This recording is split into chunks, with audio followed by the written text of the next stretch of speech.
There's buildings here in town that my great-granddad has laid brick on. When I lay brick, I get to connect with him. I didn't plan on being an electrician. I wanted to create things.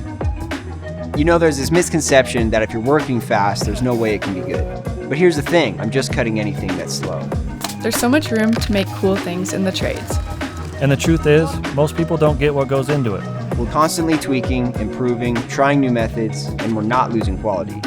It's weird creating cool stuff that ends up behind a wall or in a panel.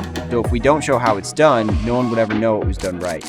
That's why I started showing the process. I get to be creative as an electrician, and I think people need to see that. When people saw our process, the whole thing flipped.